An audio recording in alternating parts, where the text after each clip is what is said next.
Hey BoLS fans, AdamHarry back again with another BoLS review. Today we're looking at Ostfront, Barbarossa to Berlin for Bolt Action, the World War II wargame rules for the Ostfront or the Eastern Front are included in this book. It's again from Osprey Publishing and Warlord Games. Osprey is a historical company that does a lot of the art and books, painting guides for historical miniatures and historical stuff like that. Plus we have Warlord that's designed Bolt Action, so pretty great stuff. There's the front, there's the back of the cover there. Retail price is $29.95 US, so that's the MSRP. You may be able to find it online a little cheaper somewhere else, but that's what they go for right now. And this book does cover basically the Eastern Front of the war from about 1939, 1940-ish, all the way up until the reversal where Russia comes back through and goes back to Berlin from the east side, as it were. So, with that said, let's jump right on in. Okay, Ostfront here. Here's the front page. This was actually written by Andy Chambers, edited by Rick Priestley, Alessio Cavatore, and Paul Sawyer. Those are some big names in the wargaming world, if you're familiar at all. Contents here. This book does cover the battles of the Eastern Front. It has Prelude to War, the Cullen Goal, which is one of the big fights, which I believe was the Japanese and Russian forces, if I remember correctly. Yeah, Imperial Japanese units versus the Soviet units. The Winter War, this covers I think it's Norway and Finland and Russian, that area of the Eastern Front. And then Operation Barbarossa, this covers the German offensive back into the east. And then Case Blue, Battle of Stalingrad, all those, the Citadel, and then Bagraton,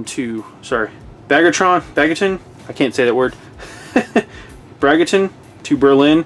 So this is that offensive, the Russian offensive back to push back through. And then it also includes scenarios and different rules, and mud, snow, and ice, for instance, frostbite, how that affects your troops. That's a pretty big one. There's also a couple of really cool historical figures that are included in this. We'll go through all that stuff. So what's in the book, again, talks about the battles on the Eastern Front. I really appreciated this particular passage just because it does talk about how, you know, tens of millions died in this front of the war. And growing up in the West, we may not realize just the gravity of numbers like that, or how many people died.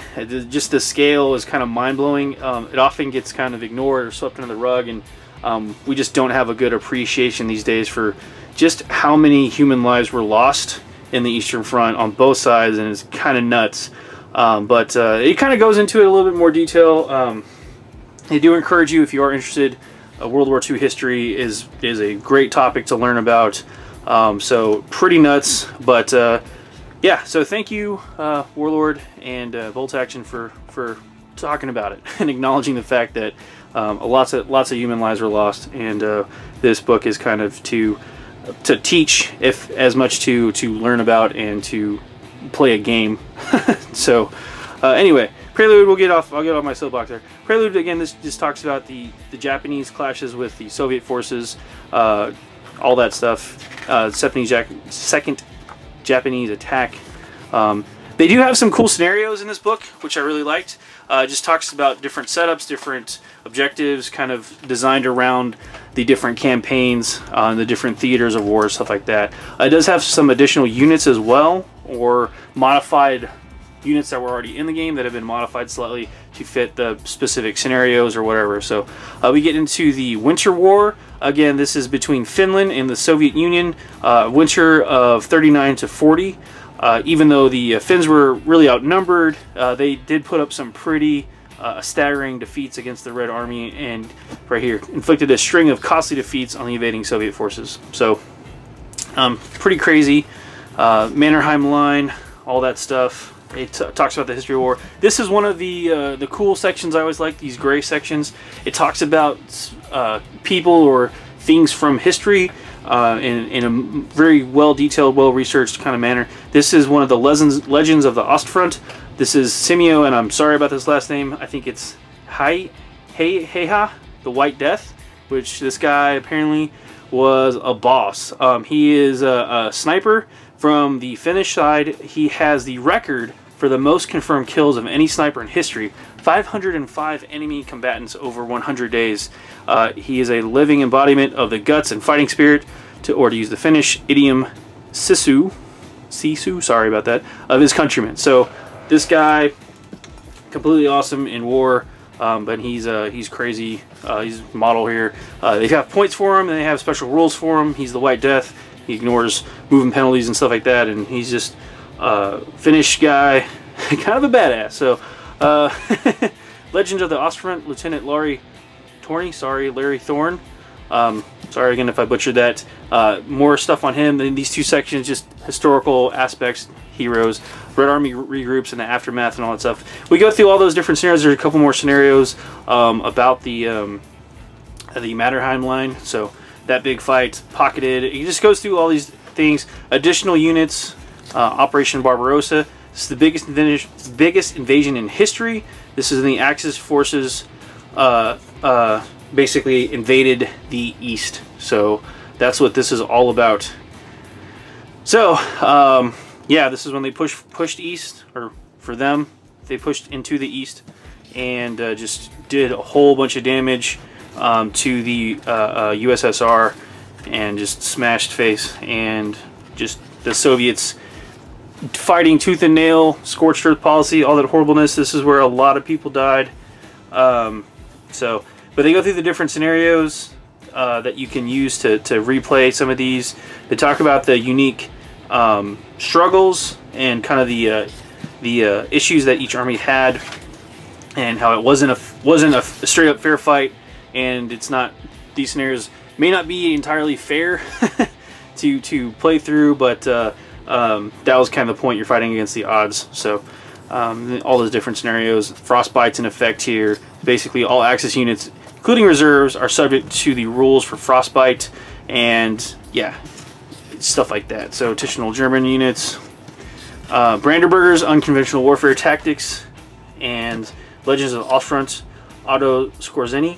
Sorry again if I'm butchering that name. He's 195 points, so he's kind of a boss too. Yeah, Flampanzer 82. Just more vehicles, more variants of vehicles that you may remember from other books. We get into, I believe, I may have missed it. We get into, there it is. This is what I was escaping to. Case Blue. This is the Battle Red October steel plant. That's the Assault on Red October steel plant by Peter Dennis, Osprey Publishing. That's where these pictures come from. That's where the Osprey comes in. They do a lot of these historical pictures. Yeah. What I was getting to is this one. Of course, if we're going to talk about Stalingrad, we have to talk about Vasily Zaitsev. Again,